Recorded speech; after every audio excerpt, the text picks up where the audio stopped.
presentaba quienes nos acompañan en esta mañana aquí en la cabina azul, y ella es Cinti Ramírez, analista académica del TEC de Monterrey. ¿Cómo estás, Cinti? ¿Qué tal, Laura? Buenos días. Un saludo a ti y a quienes nos escuchan hoy. Muchísimas gracias. También saludamos a Eduardo González, analista y académico del TEC de Monterrey. ¿Qué tal? Buenos días, un saludo.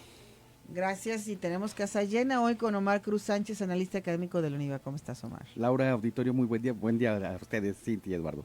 Muchísimas gracias. Pues bueno, vamos a analizar el último debate que se llevó a cabo ayer por la mañana con el candidato y las candidatas a la gobernatura del estado.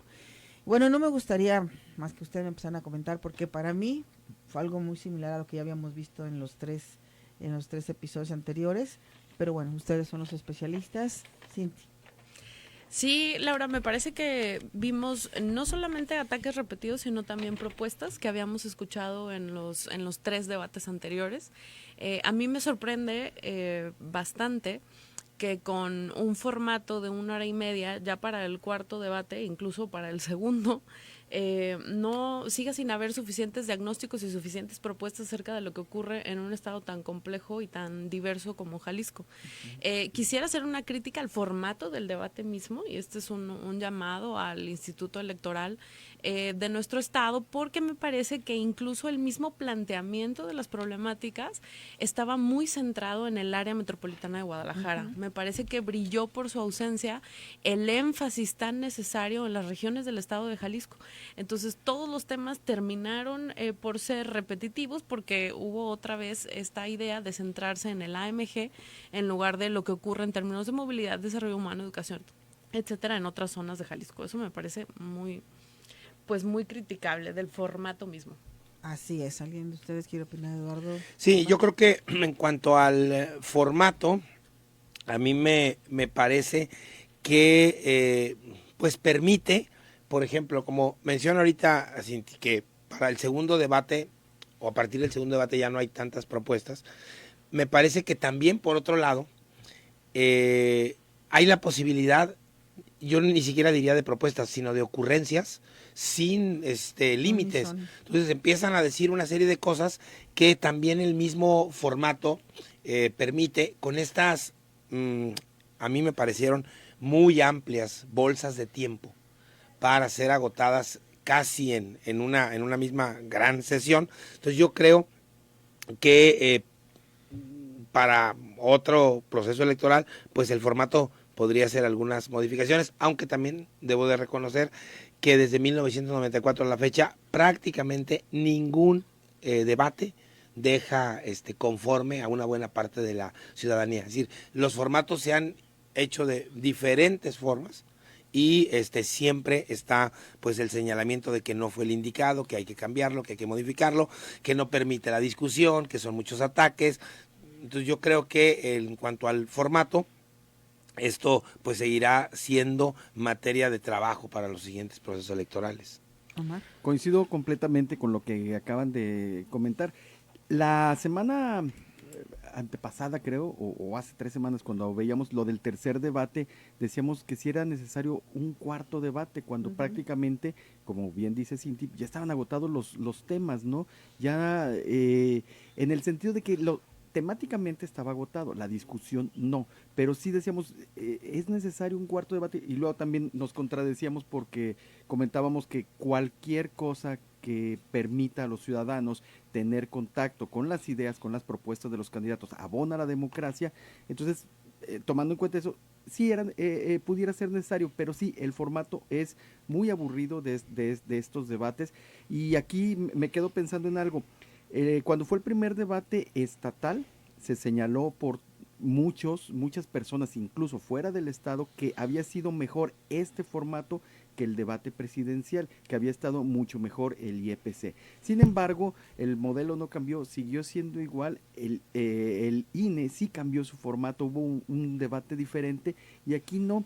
Entonces sí creo que esta parte de analizar cómo son los formatos, lo que dice Eduardo, de que no, a nadie dejan satisfecho históricamente, por lo menos los últimos 20 años, pues también, o 30, es cierto, ¿no?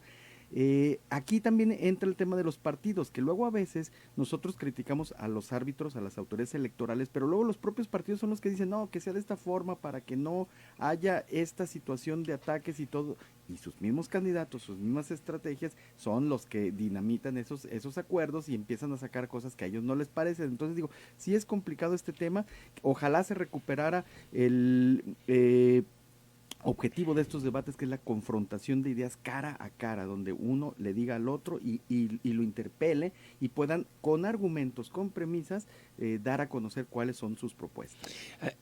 Ese último punto, de mano, me parece que es interesante mencionarlo para que y ampliarlo para que la ciudadanía que nos escucha ahorita entienda que el formato no es algo que determina de manera unilateral los institutos electorales. Se establece con los partidos políticos y, por ejemplo, a nivel nacional, los partidos políticos fueron los que retiraron del último formato presidencial la posibilidad de un cara a cara, de una pregunta directa de una candidata o un candidato a alguien más dentro de la contienda. Fueron los mismos partidos los que dijeron, nos bajamos de ese esquema. Entonces, también que la gente pues piense que no todo pues recae sobre la decisión del árbitro, ¿no?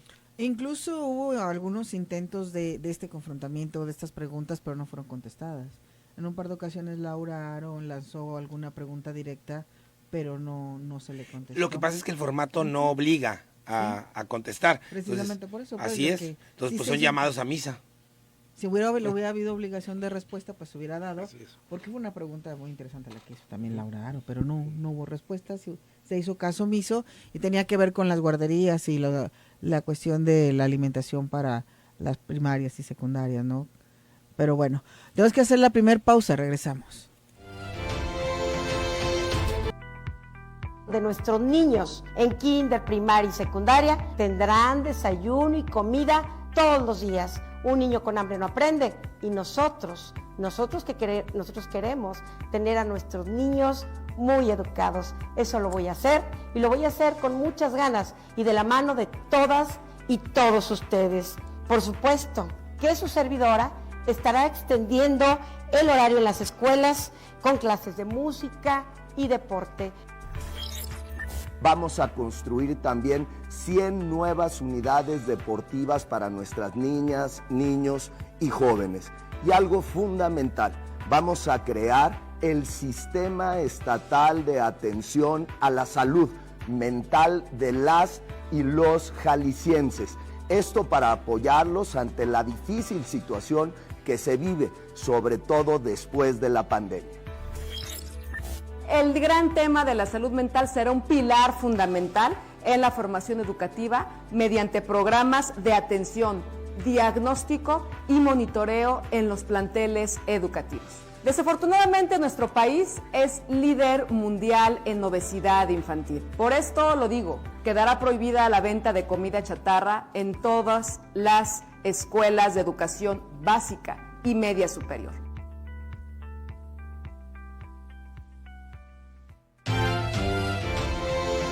Estamos de regreso a Cara a Cara y acabamos de escuchar las voces de Claudia Delgadillo, candidata de la coalición Sigamos Haciendo Historia, de Pablo Lemus, candidato de Movimiento Ciudadano, y Laura Aro, candidata de Fuerza y Corazón por Jalisco a la gobernatura del estado. Y retomando un poco lo del formato del debate, a mí me hizo recordar las puestas en las escuelas cuando te pasan a presentar un proyecto.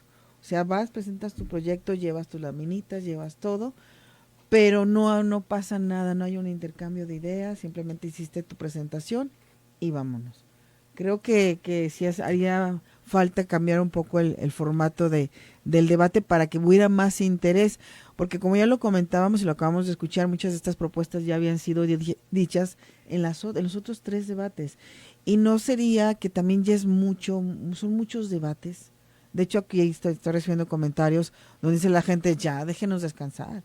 Digo, porque publicidad, programas, noticieros, todo, por todos lados vemos qué tan bueno es saturar a la gente de toda esta información.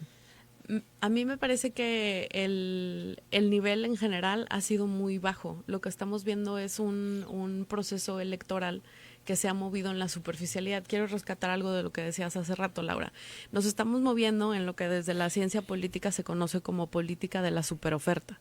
Esta idea de quienes van más abajo en las encuestas, lo podemos ver, por ejemplo, muy claramente a nivel nacional, enuncian toda una serie de propuestas, proyectos que ya nos convierten pasado mañana en Noruega, ¿no? Uh-huh. Y en realidad esto es una estrategia para tensar la competencia electoral y hacer que los otros candidatos que tienen mayores posibilidades de llegar a los cargos por los que compiten, también empiecen a sobreofertar. Entonces, si recordamos los debates anteriores, y este debate del día de ayer, pues hemos escuchado que van y vienen líneas, por ejemplo, de tren en temas de movilidad, que van y vienen entre 2 y 7 hospitales, que necesitamos no sé cuántos hospitales regionales más, etcétera, etcétera, pero con muy poca claridad acerca de costos, implicaciones y todo esto.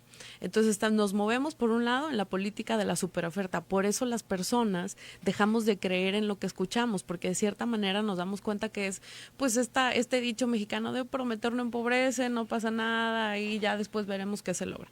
Por otro lado, me parece que hay una falta total, completa y absoluta de discusión acerca de la pertinencia de los proyectos en sí.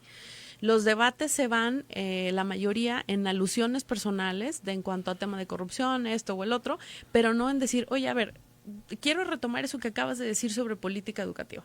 A mí me parece que esto y esto y esto no funciona. Les doy un ejemplo.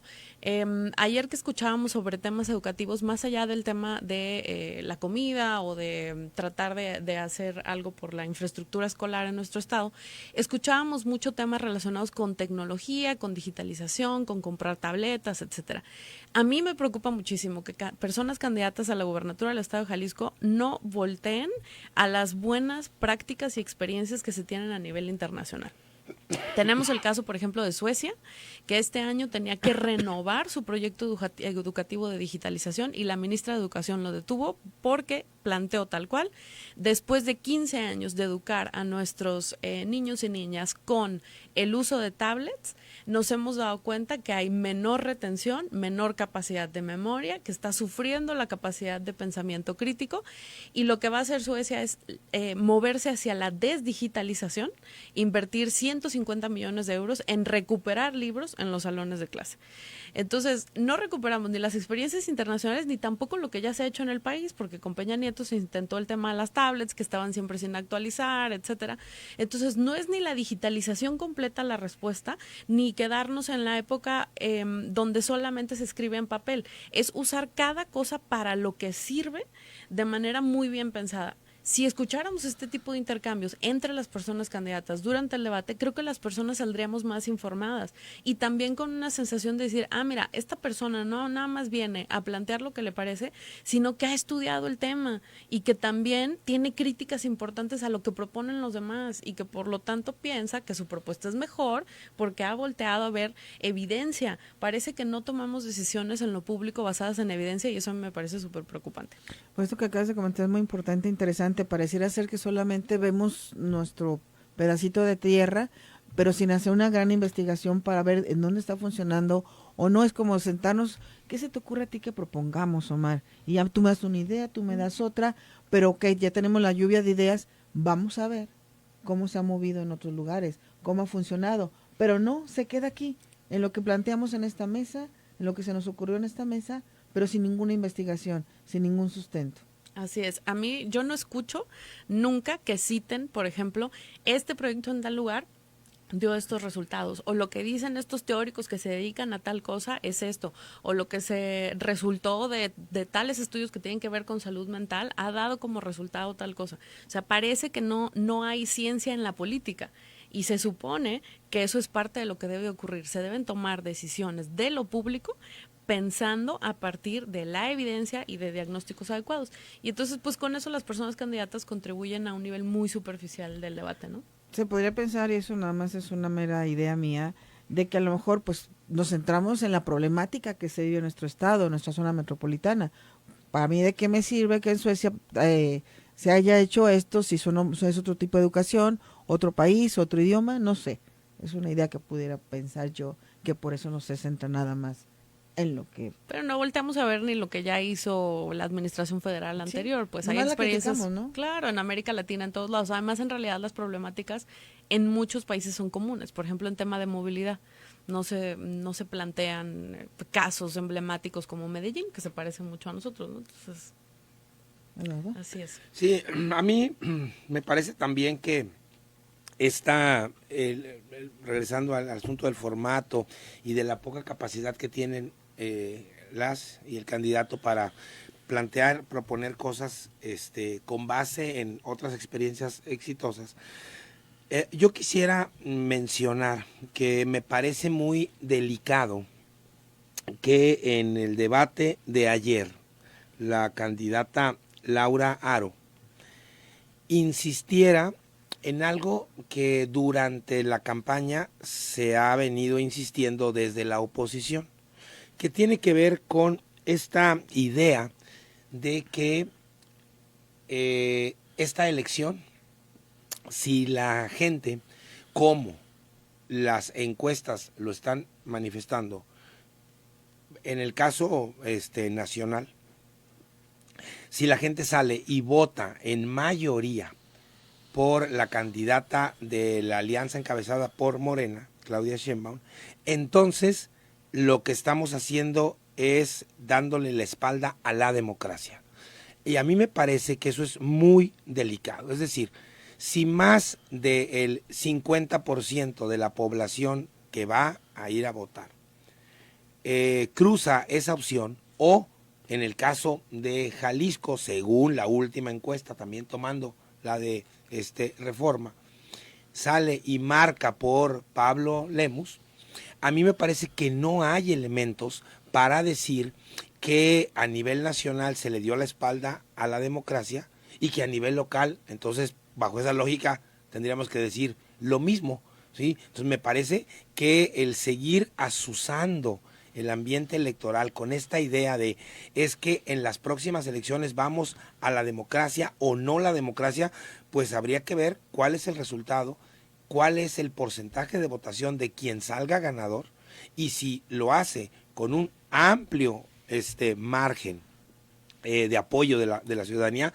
pues yo creo que no hay elementos bajo ninguna circunstancia para decir que no es un proceso democrático. Yo creo que eso es bien importante, y que entonces los debates, en lugar de ser foros donde se discutan propuestas, pues salen a decir cosas como esta, ¿sí? El asunto de la democracia en peligro. Y yo creo que hoy por hoy, por lo menos si hacemos el corte de hace 50 o 60 años para acá, es el mejor momento en términos electorales que tenemos el mejor esquema democrático en todos estos 50 o 60 años de la vida en el país. Entonces me parece que salir y decir así con una ligereza, pues es que el proceso no es democrático porque no voy a ganar yo, pues me parece que lo único que hace es echarle leña a una sociedad, a un fuego de una sociedad muy polarizada.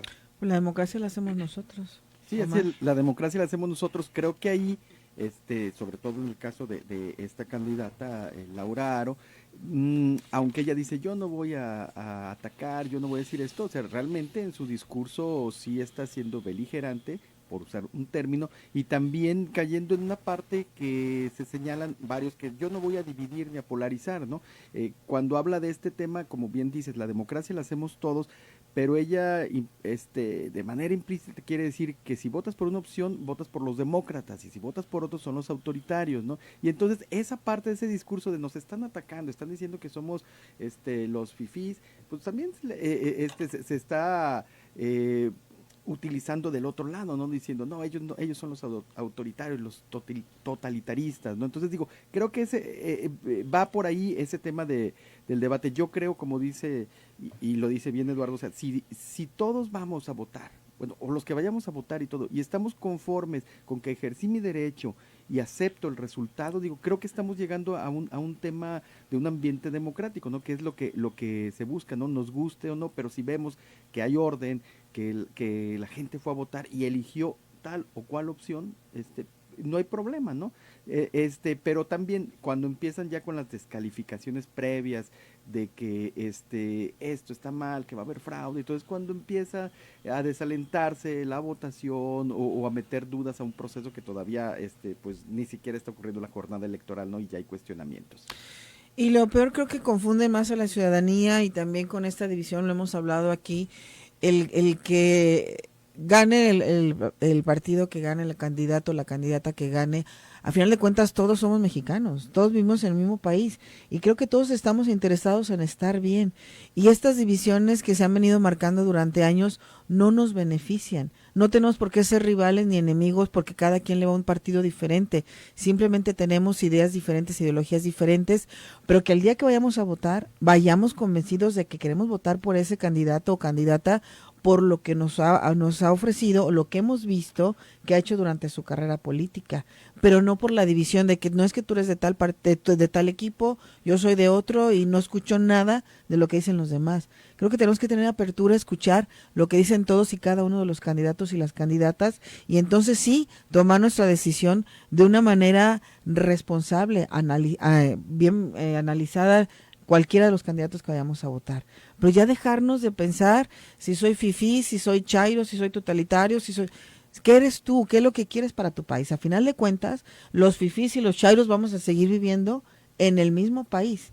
¿Qué queremos del país que viene, no? Entonces creo que eso es lo que tenemos que quitarnos ya, esas etiquetas que nos hemos ido poniendo con el tiempo y que nos han dividido como ciudadanos. Y lo más importante es que como ciudadanos salgamos a elegir lo que creamos que es lo mejor para todo nuestro país. Además, me parece que la discusión incluso se puede elevar en el sentido de, bueno, pues salimos a votar, ganó la opción A o B o C, y hacer una reflexión a partir de que la opción que ganó fue porque las propuestas que presentó, pequeñas o grandes, fueron las que más convencieron a la gente, y no estar con este discurso de ganó A o ganó B, y eso quiere decir que no hay democracia, ¿sí? Porque entonces me parece que lo único que vamos a hacer es tener otros 6 años, ¿sí?, de estar echándole leña a este fogón que no termina de arder en términos de polarización social. A ver, yo creo que hay algo bien importante. Me parece que cuando se hacen estos planteamientos de que la política divide o polariza, estamos partiendo de un falso deseo. Fíjense, un falso deseo de tener una sociedad que no esté dividida, cuando en realidad, en los hechos, lo que polariza y que lleva toda la vida polarizando cualquier sociedad, no solamente la mexicana, son las características constitutivas de cada sociedad. Es decir, de manera estructural, hay fuertes divisiones en cuanto a la experiencia social que tienen, por ejemplo, hombres y mujeres en este país. Hay grandes diferencias entre lo que se vive como una experiencia del día a día entre las personas de los estratos sociales que ganan el salario mínimo o menos que y las personas que están en el top 1% de nuestros estratos sociales que llegan a ganar 6 millones de pesos al mes. Entonces, las divisiones no son discursivas, se explotan de manera discursiva, y eso sí, estoy de acuerdo con ustedes, que me parece artero y no es bueno para la democracia, pero las divisiones existen en los hechos porque pasan por cuestiones de género, de clase, de origen étnico-racial, de origen geográfico, de lengua que las personas hablan en este país, etcétera. Entonces, lo que nos mantiene unidos o lo que nos mantiene unido a cualquier país es el deseo de permanecer juntos a futuro. Pero eso no quiere decir que debemos ignorar las fortísimas divisiones constitutivas de cualquier sociedad. Ahora bien, si esto ocurre en todas las sociedades, en realidad lo que ocurre es que la política es el terreno natural para dirimir esas divisiones. Fíjense, incluso la definición misma de lo que es un problema social y un problema público nos habla sobre esto. Es decir, un problema social es algo que nosotros empezamos a percibir que necesita solución. Piensen en lo que ustedes deseen, desde el agua hasta el tema de personas desaparecidas. Parte del asunto es que no hay acuerdo acerca de cuál es la mejor manera para resolverlo. Y eso es natural, eso ocurre en todas las sociedades porque cada quien lo ve desde aquellas cuestiones que le son más cercanas. Y entonces lo que hace la política es tratar de conciliar o de ser ese terreno donde todas estas divisiones y preocupaciones distintas puedan discutirse y entonces puedan encontrar una vía que sea más o menos adecuada para la solución del problema mismo. Pero me parece que no debemos tener miedo a esta idea de que las personas pensemos diferente, de que las personas apoyen un proyecto político al otro. Al revés, cuando enseñamos ciudadanía, lo que decimos es: cualquier ciudadano, persona ciudadana del siglo XXI debe tener muy clara cuál es su identidad política. Es lo que decías tú, Laura, ¿qué tipo de país quiero? ¿Por qué lo quiero así y no de otra manera? Entonces, mientras más reflexionemos sobre esto, me parece que vamos a ser personas ciudadanas que no tengamos miedo de expresar nuestra convicción política, pero que además seamos capaces de sustentarla. Eso es bien importante. Hay por ahí, seguramente han visto algún video que circula de un profesor filósofo español que dice, le plantea a sus estudiantes en España: a ver, lo que nosotros respetamos en la democracia es el derecho a tener una opinión. Eso todos la tenemos, pero no todas las opiniones son de la misma calidad. Entonces tratemos de movernos hacia tener opiniones que sean cada vez de mayor calidad. Eso por un lado. Y por el otro, las democracias tienen que irse moviendo hacia dejar de tolerar discursos que sí son claramente discursos de odio, por ejemplo.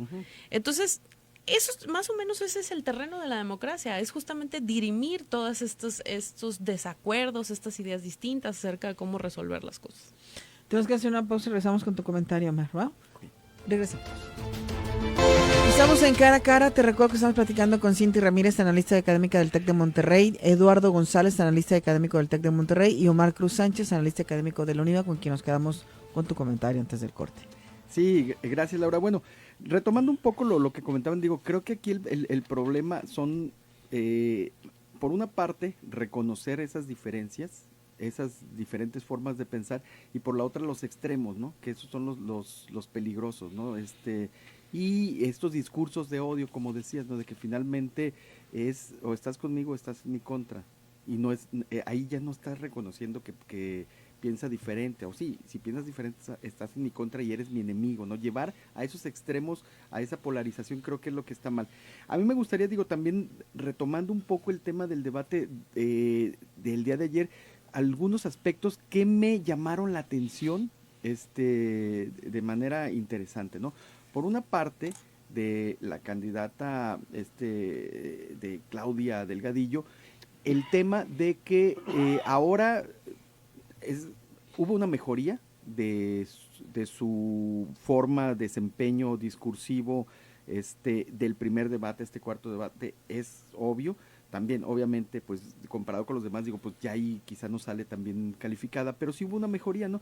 Pero me llama la atención, digo, que ya no hubo las referencias a mi tocaya, a jefa, como le dijo en algún momento, o a la cabecita de algodón, o sea, ya fue más formal en esos términos, ¿no? Que fue interesante. Hubo también una copia en su penúltima intervención al discurso de cierre de Claudia Sheinbaum, donde decía, ellos son esto, nosotros esto, ¿no? Digo, la idea era buena la idea, la interpretación, ya la aplicación quizá no fue tan buena, pero me llamó eso la atención. Me llamó la atención también el caso de Laura Haro, que dedica una buena parte, como ya lo señalaron, de su intervención a colgarse del tema de la coalición nacional de la candidata. Al final lo dice, hay que votar por Xóchitl Gálvez, y me llamó mucho la atención de Pablo Lemus, que no hubo una sola mención de Maínez, lo que se le criticó en el primer debate. En el segundo habló de él, pero en no hubo mención de Maínez. Dijo, voten naranja, mencionó en qué boletas votar naranja, y no mencionó todas, ojo ahí, pero se me hizo interesante esa parte de cómo cada uno ya están viendo, pues mandando mensajes, ¿no? De cómo perfilan la elección. Me gustaría compartir algunos de los mensajes que nos están llegando. Y dice Juan Ramón: hola, buenos días, ¿cómo están? Miren, ya estamos hartos de tanto dimes y diretes, que si esto, que si el otro, atacándose entre ellos mismos, y realmente no hay una propuesta interesante de ninguno de los candidatos. La verdad, por eso es que la gente no quiere votar, es mucho hartazgo de los partidos políticos y que el INE les juegue la misma idea. Sí, no, sin duda de acuerdo con que las personas estemos viviendo un proceso de hartazgo y quizás desencanto, pero no dejemos de recordar que al final de cuentas, en una democracia electoral, el destino de muchas cosas que van a tener que ver con nuestro día a día queda en manos de las personas que acuden a votar. Entonces, mientras más personas acudamos, realmente tenemos más oportunidad de intervenir. Creo que eso es muy importante. Llegamos a tener candidatos presidenciales que eran únicos, con los que si su mamá votaba por ellos, ya con eso. Y nos tenemos que estar todos los demás con ese resultado. Entonces, creo que siempre que ese desencanto no nos lleve a dejar de participar. Por otro lado, yo anoté aquí algunas cosas de propuestas de las 3 personas candidatas, que bueno, si las hicieran, sería una cosa fantástica. Entonces, a ver, ahí les va. Por ejemplo, del caso de Claudia Delgadillo. Ella habla de que tenemos que movernos hacia una educación que sea más multicultural e inclusiva. Creo que no hay manera de decir que no a eso, ¿no? Entonces, pues eso es interesante. Otra cosa, el Fondo de Mujeres Científicas para áreas que tienen que ver con ciencia, tecnología, ingenierías y matemáticas. Eso me parece que sería muy positivo. El tema de los alimentos en las escuelas de verdad es un tema crucial que además mencionan también la candidata Laura Aro, por ejemplo. Entonces hay cosas en las que coinciden, ¿no? Claudia Delgadillo también menciona apoyo a empresas sustentables, no dice cómo, me imagino que empresas sostenibles, y también habla algo de gestión de residuos, pero no queda claro pues cómo entraría ahí la economía circular, o menciona biocombustibles. Entonces me parece que le faltan detalles a las propuestas, pero algunas cosas se mencionan ahí. Luego el candidato Pablo Lemus habla de recuperar las escuelas de tiempo completo. Eso me parece muy pues importante. A ver, para cualquier persona que tenga niños o niñas a su cargo y que esté trabajando, la mayor parte del tiempo son las mujeres. Estamos destinados a fallar porque los horarios de las escuelas pues nos sueltan a los niños muy temprano y sigue uno trabajando. Entonces, recuperar ese tipo de esquemas libera a una buena parte de la población para poder ser partícipes del proceso económico y también, ¿por qué no?, político, ¿no? Otros temas, la ampliación de Mi Macro, el tema de la línea 1, la línea 5, en la que coincidieron varios de los candidatos. Me parece que donde hicieron más propuestas fue en el tema de movilidad, y ahí se han movido cosas interesantes en el área metropolitana. Un tema pendiente que se menciona es el Río Santiago, pero ahí sí me parece que por algo las personas tenemos, pues somos muy escépticas respecto al tema del Río Santiago, porque es algo que no se ha arreglado hace mucho tiempo. En cuanto a Laura Aro, por ejemplo, habló de escuelas verdes, es la única que habla de una educación también desde el punto de vista medioambiental, y eso me parece que es importante. Habla también de recuperar los centros de innovación en el estado. Entonces, como una manera de atraer inversión extranjera directa, pero también de volver a posicionar a Jalisco, me imagino, en el tema de la tecnología, como se hizo en las administraciones anteriores. Menciona un tema muy importante que no es una propuesta, pero creo que es algo con lo que debemos quedarnos todos y todas, que es que 2/3 de nuestros niñas y niños salen de la primaria sin suficientes competencias matemáticas y de razonamiento lógico. Eso es bien sabido y es muy importante que lo señalemos, pues para demandar una educación de mayor calidad. Entonces, bueno, si escuchamos algunas de estas cosas, uno dice, bueno, realmente a veces ni siquiera es pues que creamos que lo van a hacer o no, sino que llegan y nos han dicho una y otra vez, o hemos visto una y otra vez que muchas de estas cosas no se hacen.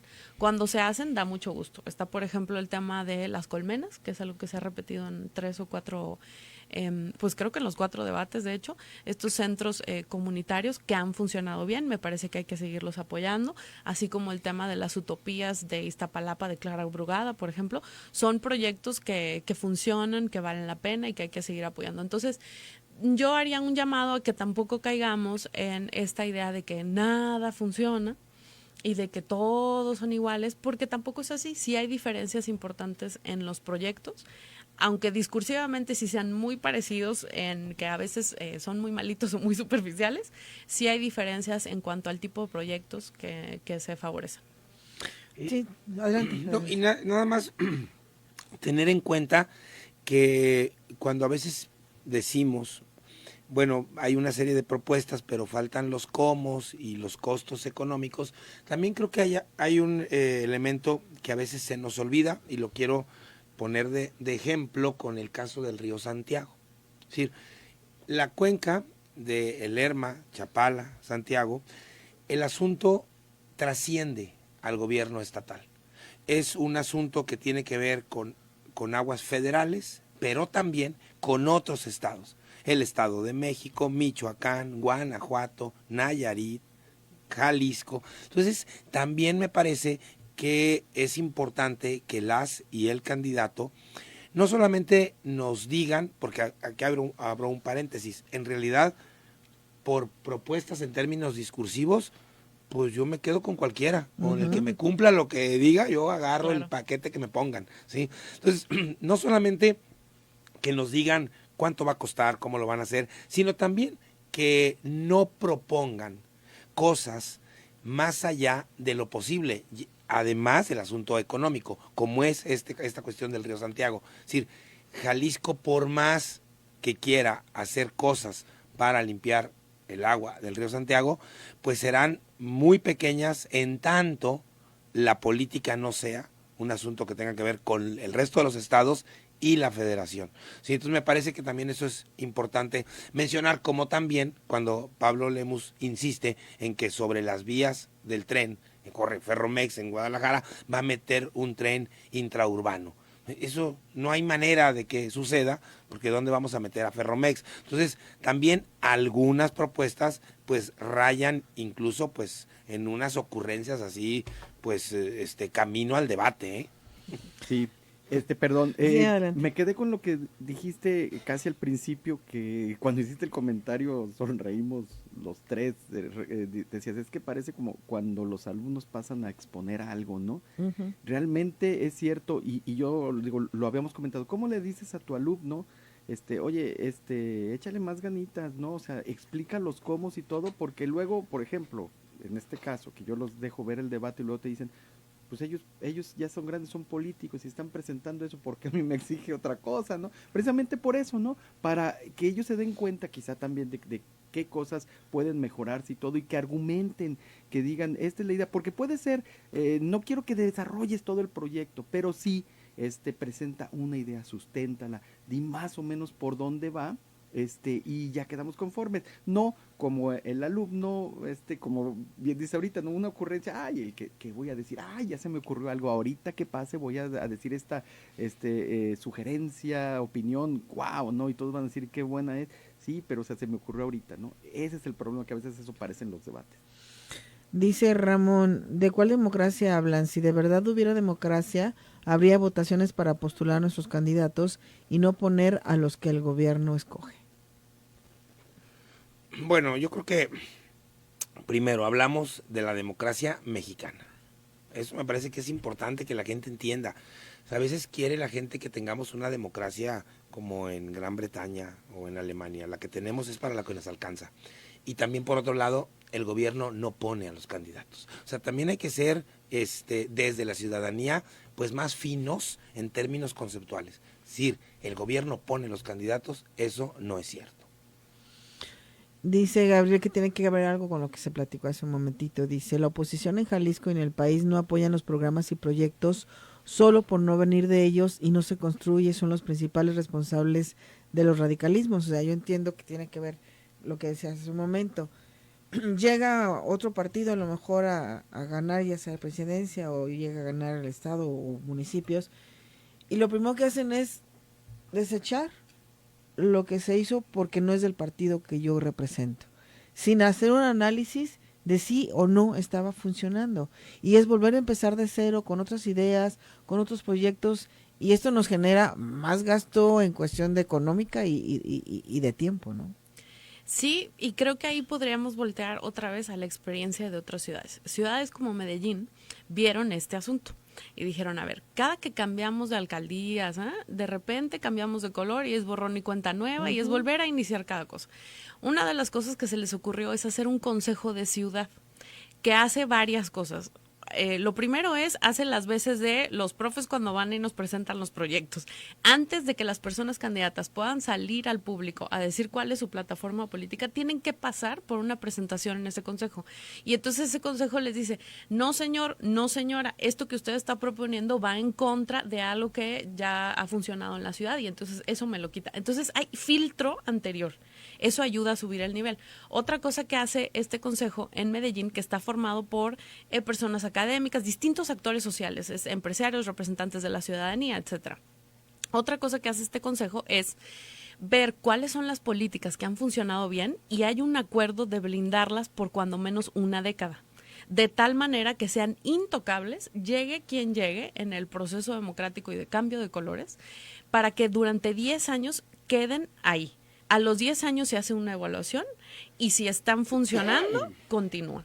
Entonces, nos faltan esos otros mecanismos. También como ciudadanía tenemos que buscar y tenemos que empujar, tener esos mecanismos que son contrapesos a la política partidista, porque nos centramos mucho en solo lo que hacen los partidos, ¿no? Se nos terminó el tiempo, muchachos, pero espero que sigamos teniendo estas mesas, aunque ya hayan pasado las elecciones y todo. Hay mucho que seguir platicando sobre esto. Cinti Ramírez, analista académica del TEC de Monterrey, muchas gracias. Gracias, Laura. Eduardo González, analista académico del TEC de Monterrey. Gracias, un placer. Gracias. Y también a Omar Cruz Sánchez, analista académico de la UNIVA, muchísimas gracias. Gracias, buen día. Buen día, nos vamos, pero se quedan con Omar Machain y Zona de Conexión. Gracias a Laura Martínez Gamiño, nuestra productora, a Cristina Arana en redacción y a Rocío González Araoz, nuestra community manager. Yo soy Laura Mora y te espero a las 6 de la tarde en la tercera emisión. Gracias, buen día.